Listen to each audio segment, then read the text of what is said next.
How do I think the pyramids were built? To be honest, I have no answer to that question.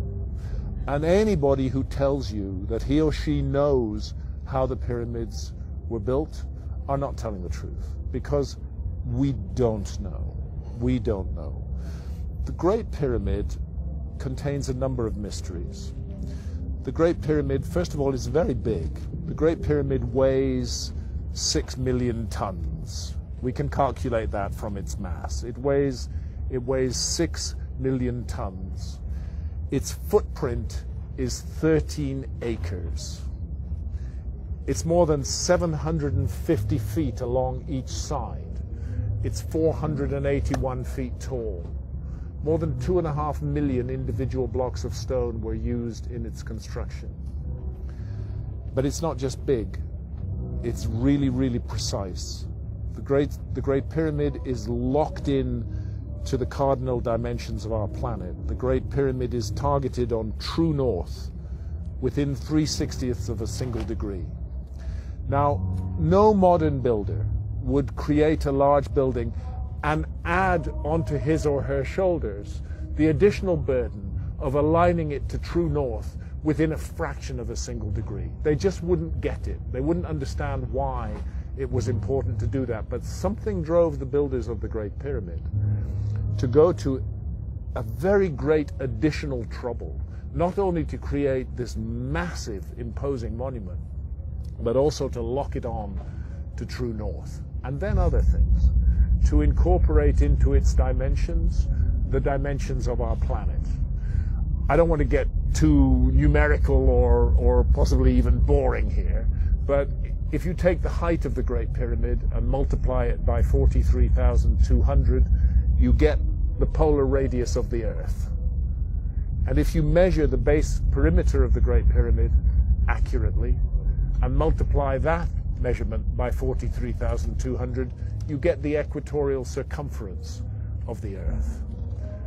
In other words, for thousands of years, through times, through dark ages, when human beings didn't even know they lived on a planet, never mind its dimensions, that monument has encoded and speaks out the dimensions of our planet on a scale of 1 to 43,200. And the scale is not random.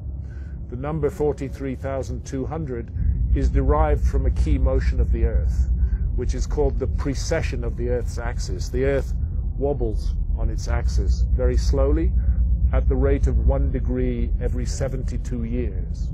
And 43,200 is a multiple of 72. In fact, I think it's 600 times 72, but I need to double check that. But it's a multiple of 72. Check it out. So they've given us the dimensions of our planet on a scale defined by the planet itself. And that's an incredibly clever thing to do. How on earth did they do it? Where did that knowledge come from? This is why I'm forced to consider the possibility of a lost civilization in the human story. This is a work of almost, but not quite, space-age precision. It contains errors, but they are human errors for sure, but they're very tiny. The great precision, great skill, great craft. Some people will say to you, oh, the Great Pyramid was built by slaves. That is utter bullshit. No slaves were ever involved in the construction of the Great Pyramid. As far as I know, there were no slaves in Old Kingdom Egypt whatsoever. The Great Pyramid, I've climbed it 5 times. I've been in every known chamber in the Great Pyramid. It is a work of stunning artistic achievement. You're looking at the work of masters of architecture at the peak of their skill. Not an unwilling labor force, but people who gave their labor to that work with love and with care and with attention. There are blocks of stone weighing 70 tons that have been raised more than 300 feet above the ground. And we're not talking a couple of blocks, we're talking dozens of blocks of that weight. The average block weighs about 2.5 tons.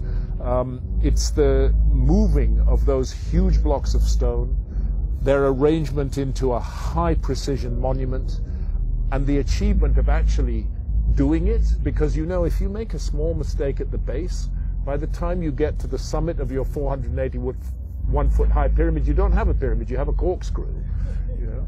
They got it all right, and nobody today can explain how they did it with the knowledge that is supposed to have been available in ancient Egypt, in the Old Kingdom, and with the tools that are supposed to have been available. And that's why I can't help feeling that we are missing some chapter from the human story.